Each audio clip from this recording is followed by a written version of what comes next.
နှစ်နော်နှစ်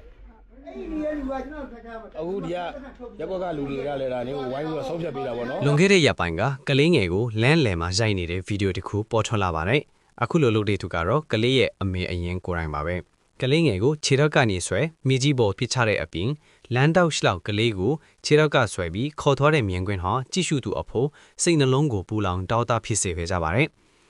လမ်းသွားလမ်းလာလူညာမှာဝင်ရောက်တားဆီးခဲ့ပေမဲ့ကိုယ့်ရဲ့သားသမီးကိုယ်တိုင်ဆုံးမတာဘာဖြစ်လဲဆိုပြီးကလေးကိုထပ်မံရိုက်ခဲ့ပါတယ်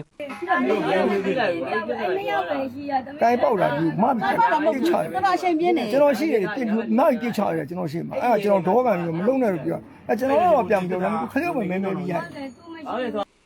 ကလေးမလေးရဲ့မိခင်ဟာသူမရဲ့အဖေမရှိခင်မှာကလေးငယ်ကိုရိုက်ခဲ့တာပဲဖြစ်ပါတယ်သူတို့မိသားစုဟာအခြေခံလူဒန်းစားဖြစ်ပြီးနေ့စဉ်စားစရာမရှိဖြစ်တဲ့အပြင်ကလေးကိစ္စတွေပါမလုပ်ပေးနိုင်လို့ဒေါသဖြစ်ရာကအခုလိုလုံးနေတယ်လို့မိခင်ကဆိုပါတယ်ရက်ကွက်ထဲရှိလူများကပရာဟိတခိုင်နှင်းတွေကိုဆက်သွယ်ကအကူအညီတောင်းခဲ့ကြပါတယ်မင်းသမီးခိုင်နှင်းတွေကိုယ်တိုင်ကလည်းနေညာမရွေပဲအမြရက်ကွက်နစ်ပြည်သူများအရှိမာတဲ့ကလေးငယ်ကိုချက်ချင်းခေါ်ယူကတပ်တင်များဖြင့်မွေးစားခဲ့ပါတယ်တရုတ်ဆောင်ခိုင်နှင်းတွေပါအခုနှစ်ရဲ့ Academy ဆုကိုအကောင်းဆုံးအမျိုးသမီးဆက်ဖို့အဖြစ်ရရှိထားတဲ့ပရာဟိတမိခင်တအုပ်လည်းဖြစ်ပါတယ်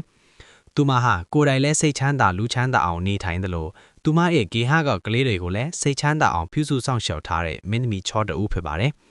ယနေ့ခေတ်မှာကလေးကိုလွယ်လွယ်ကူကူမွေးပေမဲ့ပြုစုဆောင်ရှောက်တာတွေမလုပ်နိုင်နှိမ့်ဆက်မှုတွေစွန့်ပစ်မှုတွေကြောင့်နိုင်ငံတကာမှာမိဘမဲ့ဂေဟတွေဟာများပြားလာနေပါတယ်